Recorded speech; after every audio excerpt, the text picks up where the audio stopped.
안녕하세요. 오늘 저희가 함께 살펴볼 자료는 청력 장애의 생리학 및 치료인데요. 이 청력 문제, 생각보다 정말 우리 주변에 가까이 있는 것 같아요. 네, 맞습니다. 성인 10명 중 1명꼴이고요. 특히 65세 이상에서는 3분 중 1분이 보청기가 필요할 정도라고 하니까요. 그렇죠. 그래서 오늘은 이 소리가 우리 귀에 들어와서 뇌까지 어떻게 전달되는지, 그리고 또 어떤 문제가 생길 수 있는지, 또 어떤 도움을 받을 수 있는지 이런 것들을 좀 자세히 이야기 나눠보겠습니다. 시작하기 전에 이거 정말 재밌는 사실인데요. 우리 귀가 있잖아요. 아주 작은 소리 에너지도 놓치지 않으려고 무려 200배나 증폭시킨대요. 네, 200배요? 정말 대단한 능력입니다. 놀랍죠? 자, 그럼 이 귀의 세계로 한번 들어가 볼까요? 먼저 소리가 어떻게 들리는지 그 과정부터 좀 짚어보죠. 귓바퀴가 소리를 모으잖아요? 네, 모아서 웨이도라는 길을 따라 들어가죠. 그럼 이제 고막을 딱 만나서 고막을 막 울리게 하죠. 그렇죠. 그 진동이 바로 뒤에 있는 아주 작은 뼈 3개, 망치뼈, 모루뼈, 등자뼈로 전달이 됩니다. 이 작은 뼈들이 뭔가 중요한 역할을 할 것 같은데요. 아, 네. 아주 중요합니다. 이게 바로 임피던스 정압이라는 건데요. 임피던스 정압이요. 좀 어려운 말 같은데요. 네, 쉽게 말하면요. 공기 중에서 전달된 소리 에너지가 뇌 안에 액체로 그냥 들어가면 대부분 거의 99.9%가 반사돼 버려요. 거의 다 튕겨 나가는군요. 네, 소리가 거의 전달이 안 되는 거죠. 그런데 이 고막이랑 작은 뼈들이 뭐랄까 변압기처럼 작용해서 에너지 손실을 확 줄여줘요. 그래서 액체 속으로 소리 에너지를 효율적으로 쑥 밀어 넣어주는 겁니다. 아하, 그래서 증폭이 되는 거군요. 맞습니다. 이 과정에서 소리 에너지가 대략 200배 정도 증폭되는 거예요. 와, 200배. 정말 대단한데요? 그럼 그 증폭된 소리는 이제 달팽이관으로 가는 건가요? 네, 맞아요. 뇌의 달팽이관으로 들어갑니다. 달팽이관 안에는 그럼 뭐가 있어요? 거기에는 이제 소리를 실제 전기 신호로 바꾸는 아주 중요한 세포, 유모세포, 그러니까 털세포가 있어요. 털세포요? 네, 두 종류가 있습니다. 외유모세포하고 내유모세포요. 두 종류 역할이 다른가요? 네, 특히 외유모세포 수가 훨씬 많아요. 한 2만 개 정도 되고요. 내유모세포는 한 3,500개 정도 됩니다. 와, 외유모세포가 압도적으로 많네요. 네, 이 외유모세포가 아주 흥미로운 역할을 하는데 얘네들이 스스로 능동적으로 움직여요. 움직인다고요? 세포가요? 네, 그러면서 아주 작은 소리 신호를 증폭시키는 일종의 달팽이관 앰프 역할을 합니다. 우와, 자체 앰프 기능까지? 그렇죠. 덕분에 우리가 진짜 작은 소리도 감지하고 또 주파수도 아주 세밀하게 구분할 수 있는 거죠. 그럼 이 유모세포 위에 있는 털 같은 게 소리 진동에 반응해서 전기 신호를 만드는 건가요? 정확합니다. 그 털 아발, 선모다발이 소리 진동 때문에 이렇게 휘어지면 세포에 있는 이용 통로가 열려요. 그러면서 전기 신호가 딱 발생하고 이게 청신경을 통해서 뇌로 가는 거죠. 와, 정말 정교한 과정이네요. 그럼 높은 소리, 낮은 소리는 어떻게 구분하는 거죠? 달팽이관 자체가 마치 피아노 건반처럼 배열되어 있다고 생각하시면 돼요. 입구 쪽은 높은 소리에, 안쪽 깊숙한 곳은 낮은 소리에 반응하도록 설계되어 있습니다. 이걸 주파수 특이성이라고 하고요. 이 정보는 뇌까지 그대로 전달됩니다. 그렇군요. 정말 신기하네요. 근데 이 복잡한 과정 어딘가에 문제가 생기면 이제 청력 손실이 오는 거겠군요? 맞습니다. 어떤 종류들이 있나요? 크게 보면 3가지예요. 소리가 잘 전달되지 못하는 전음성 난청. 전달 과정의 문제. 네. 그리고 소리를 감지하거나 신경으로 보내는데 문제가 생기는 감각신경성 난청. 센서나 신경회로 문제군요. 그렇죠. 마지막으로 이 2가지가 같이 있는 혼합성 난청이 있습니다. 그럼 먼저 전음성 난청부터 좀 자세히 알아볼까요? 소리 전달이 막히는 원인은 뭐가 있을까요? 가장 흔한 건 역시 귀지죠. 귀지가 꽉 막혀서 소리가 못 들어가는 경우. 이건 비교적 간단하게 해결될 수도 있겠네요. 네. 그리고 중이염 때문에 고막 안쪽에 물, 그러니까 삼출액이 차는 경우도 많고요. 또 고막 자체에 구멍이 나거나 아까 말한 그 작은 뼈들 있죠. 네, 망치뼈, 모루뼈, 등자뼈요. 네, 그 뼈들이 뭐 다치거나 염증 때문에 연결이 끊어지거나 아니면 귀경화증이라고 해서 등자뼈가 굳어버리는 병도 있어요. 귀경화증이요? 뼈가 굳는다니 좀 무서운데요? 네, 소리 전달이 잘 안 되겠죠. 그리고 유스타키오간 기능장애도 중요해요. 코랑 귀를 연결하는 관인데 이게 막히면 중이염이 잘 생깁니다. 아이들이 중이염에 잘 걸리는 이유랑 관련 있겠네요. 맞아요. 아이들은 그 관이 좀 더 짧고 수평에 가까워서 더 그렇습니다. 어른도 물론 생길 수 있고요. 또 다른 원인도 있나요? 가끔 진주종이라는 게 생기기도 해요. 이름은 예쁜데 사실은 피부 조직 같은 게 중이 안에서 자라면서 주간 뼈를 파괴하는 좀 골치 아픈 양성 종양입니다. 아, 종양이군요. 만약 약을 써도 귀에서 계속 진물이 나면 의심해봐야겠네요. 치료하면 청력을 회복할 가능성이 비교적 높다는 점이 다행이죠. 그렇군요. 수술로 좋아질 수 있다니 다행입니다. 그럼 이제 감각신경성 난청으로 넘어가 볼까요? 이건 좀 더 회복이 어렵다고 하셨죠. 네, 아무래도 유모세포나 신경 자체의 손상이라서요. 한번 망가지면 되돌리기가 어렵습니다. 가장 흔한 원인 두 가지가 바로 노화, 즉 노인성 난청하고요. 소음 노출입니다. 노인성 난청이요? 주변 어르신들 보면 TV 소리를 점점 크게 트시는 경우가 많더라고요. 네, 그게 대표적인 증상이죠. 75세 넘어가면 절반 이상이 겪으신다고 하니까 정말 흔한 문제입니다. 주로 어떤 소리부터 안 들리게 되나요? 보통은 고주파수 소리, 그러니까 높은 음부터 잘 안 들리기 시작해요. 새 지저귀는 소리나 전화벨 소리 같은 거요. 아, 그러다가 점점 낮은 주파수까지 영향을 받게 되는데 사실 더 힘든 건 단순히 소리가 작게 들리는 것보다 말소리가 명확하게 안 들리는 거예요. 무슨 말인지 잘 못 알아듣게 되는 거군요. 그렇죠. 어음 명료도가 떨어진다고 하는데요. 특히 주변이 조금만 시끄러워도 대화 내용을 놓치기 쉬워집니다. 이게 그냥 좀 불편한 정도가 아니라 다른 문제도 일으킬 수 있다고요? 네, 그 점이 정말 중요합니다. 최근 연구들을 보면 치료받지 않은 노인성 난청이 인지 기능 저하, 더 나아가서는 치매 발병 위험을 높일 수 있다는 보고들이 계속 나오고 있어요. 헉, 치매 위험까지요? 왜 그런 거죠? 정확한 기전은 아직 연구 중이지만 아마 귀를 통해 뇌로 들어가는 소리 자극이 줄어들면서 뇌 활동이 저하되고 또 잘 못 들으니까 사람들과 대화도 줄고 사회적으로 고립되면서 인지 기능에 악영향을 미치는 게 아닌가 생각됩니다. 낙상 위험도 높아진다고 하고요. 와, 이건 정말 가볍게 볼 문제가 아니네요. 청력 관리가 정말 중요하겠어요. 그렇습니다. 삶의 질은 물론이고 전반적인 건강과도 직결되는 문제죠. 그럼 다른 주요 원인인 소음성 난청은 어떤가요? 시끄러운 음악을 크게 듣거나 하면 귀가 멍멍해지잖아요. 네, 바로 그런 경험들이 위험 신호일 수 있어요. 아주 큰 소리, 예를 들어 총성이나 폭발음에 짧게 노출되는 것도 문제지만 그 정도는 아니더라도 공장 소음이나 시끄러운 음악 소리에 오랫동안 노출되는 것도 유모세포, 특히 그 외 유모세포를 손상시키거나 죽게 만들 수 있습니다. 이어폰으로 크게 듣는 것도 마찬가지겠네요. 물론이죠. 이게 반복되면 결국 영구적인 난청으로 이어질 수 있습니다. 소음성 난청은 특징적으로 청력 검사를 해보면 4000Hz 근처에 청력이 푹 꺼지는 그런 V자 모양을 보이는 경우가 많아요. 요즘 숨겨진 난청이란 말도 있던데 이건 뭔가요? 아, 네. 이것도 소음 노출과 관련이 깊은데요. 일반적인 청력 검사에서는 정상으로 나오는데 본인은 시끄러운 곳에 가면 유독 대화가 힘들다고 느끼는 거예요. 검사는 정상인데 힘들다? 네, 이건 아마도 유모세포 자체보다는 유모세포랑 청신경을 연결하는 부분, 그 시냅스라는 연결 부위가 손상돼서 그런 게 아닐까 추정하고 있습니다. 소음의 영향이 우리가 생각하는 것보다 더 교묘할 수 있다는 거죠. 소음, 정말 조심해야겠네요. 감각신경성 난청의 다른 원인들도 있나요? 바이러스 감염 후에 생기기도 하고요. 예를 들어 볼거리나 홍역 같은 거 앓고 나서요. 또 특정 약물들, 일부 항생제나 항암제, 이뇨제, 심지어 아스피린도 과량 복용하면 귀에 독성을 나타낼 수 있어요. 약물 부작용으로도 올 수 있군요. 네, 그리고 머리를 심하게 다치거나 드물지만 뇌수막염 후유증으로도 올 수 있고요. 메니에르병처럼 어지럼증과 함께 청력이 오르락내리락하는 병도 있고 청신경 자체에 종양이 생기는 경우도 감각신경성 난청을 유발할 수 있습니다. 유전적인 원인도 물론 있고요. 정말 원인이 다양하네요. 그럼 이런 문제들을 어떻게 정확하게 진단하는지 검사 얘기를 좀 해볼까요? 병원에 가면 어떤 검사를 받게 되나요? 일단 환자분 이야기를 자세히 듣는 게 제일 중요하죠. 언제부터 어떻게 안 들리는지, 이명이나 어지럼증 같은 다른 증상은 없는지 이런 것들을 꼼꼼히 물어봅니다. 네, 병력 청취.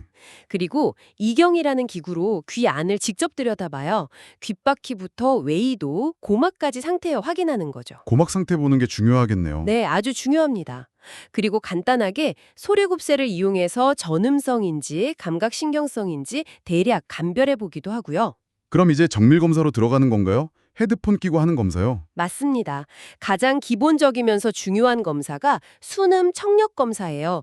헤드폰에 끼고 여러 가지 높이나지, 주파수의 삐 소리를 들려주면서 얼마나 작은 소리까지 들을 수 있는지 그 한계치, 즉 청력 역치를 찾는 겁니다. 아, 그 결과로 그래프 같은 걸 그려주시는 거죠? 네, 그걸 청력도라고 하는데요.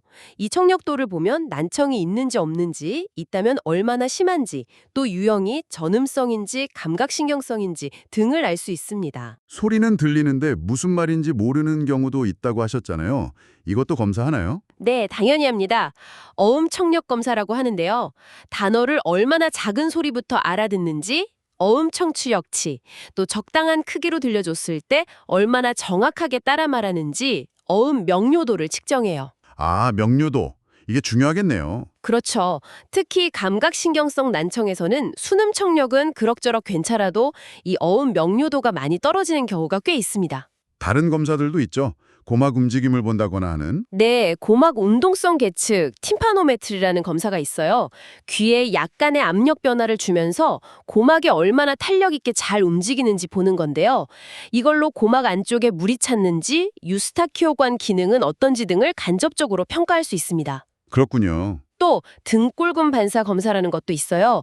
큰 소리를 딱 들려주면 우리 귀 안에 있는 작은 근육이 반사적으로 수축하는데 이 반사가 나타나는지 또 얼마나 쉽게 피로해지는지 등을 봐서 난청의 원인이나 문제 위치를 추정하는 데 도움을 받습니다. 와, 정말 다양한 방법으로 귀 상태를 확인하는군요. 네, 그 외에도 필요하다면 외유모세포 기능을 보는 이음양 방사, OA 검사나 청신경과 뇌간의 반응을 보는 청성 뇌간 반응, ABR 검사 같은 좀 더 특수한 검사를 하기도 합니다. 어떤 검사를 할지는 환자분의 상태나 의심되는 원인에 따라 달라지겠죠. 네, 결국 이런 검사들을 종합해서 정확한 진단을 내리는 거네요. 자, 그럼 진단이 나왔다면 이제 치료는 어떻게 하나요? 도움을 받을 수 있는 방법들 좀 알려주시죠. 우선 전음성 난청은 원인 해결이 가능한 경우가 많다고 말씀드렸잖아요. 네, 수술 같은 거요? 네, 귀지를 제거하거나 중이염 약물 치료나 환기관 삽입술을 하거나 고막이 찢어졌으면 고막 성형술, 이소골 문제가 있으면 이소골 재건술, 귀경화증이면 등골 수술 같은 걸로 청력을 개선하거나 회복시킬 수 있습니다. 그럼 감각신경성 난청은 어떻게 하죠? 회복이 어렵다고 하셨는데. 네, 감각신경성 난청은 한번 손상된 세포나 신경을 되살리기는 현재로서는 어렵습니다. 그래서 남아있는 청력을 최대한 활용할 수 있도록 돕는 청각재활이 주된 접근법이 됩니다. 청각 재활이요? 네, 그 대표 주자가 바로 보청기입니다. 아, 보청기. 요즘 정말 작고 기능도 좋아졌다고 하던데요. 맞아요. 기술이 정말 많이 발전했어요. 디지털 보청기는 주변 소음은 줄여주고 말소리는 더 선명하게 증폭해주기도 하고 블루투스 기능으로 스마트폰이랑 연결해서 전화 통화나 음악 감상도 가능하고요. 정말 스마트해졌네요. 그렇죠. 하지만 보청기의 기본적인 원리는 소리를 크게 증폭시켜주는 것이기 때문에 특히 난청이 심하거나 어음 명료도가 많이 떨어진 경우에는 보청기를 껴도 여전히 듣는데 한계가 있을 수 있습니다. 아, 소리는 커져도 명확하게 들리지 않을 수 있다는 거군요. 네, 그리고 비용 문제도 있고요. 최근 미국에서는 의사 처방 없이 살 수 있는 OTC 보청기라는 카테고리가 생겨서 접근성을 높이려는 움직임도 있긴 합니다. 보청기로도 효과가 부족하면 어떻게 하죠? 더 심한 난청의 경우는요? 네, 그런 고도난청 이상의 환자분들에게는 인공와우 이식술이 아주 효과적인 대안이 될 수 있습니다. 인공화호. 이건 좀 더 적극적인 치료법 같은데요? 맞습니다. 이건 보청기처럼 소리를 증폭하는 게 아니라 손상된 유모세포를 우회해서 달팽이관 안에 전극을 직접 삽입해요. 그래서 청신경을 전기적으로 바로 자극하는 방식입니다. 와, 신경을 직접 자극한다고요? 효과는 어떤가요? 제대로 이식받고 꾸준히 재활치료를 받으면 많은 분들이 보조장치 없이도 대화가 가능하고 심지어 전화통화까지 가능할 정도로 청력이 좋아질 수 있습니다. 정말 획기적이네요. 특히 아이들한테 중요하겠어요. 그렇죠. 선천성 난청 아동의 경우 일찍 인공아웃 수술을 받으면 정상적인 언어 발달을 기대할 수 있습니다. 그리고 양쪽 귀에 모두 이식하면 소리 방영 감각이나 소음 속에서 듣는 능력이 훨씬 더 좋아지고요. 최근에는 한쪽 귀만 안 들리는 경우에도 한다고요? 네, 편측성 난청 환자에서도 이명을 줄여주거나 소음 환경에서 좀 더 잘 듣게 하고 소리 방영 감각을 개선하는 등의 효과를 기대하면서 점차 시행이 늘고 있습니다. 인공아우 말고 또 다른 수술이나 장치가 있나요? 예를 들어 낮은 소리는 좀 듣는데 높은 소리만 잘 못 듣는 분들 있잖아요.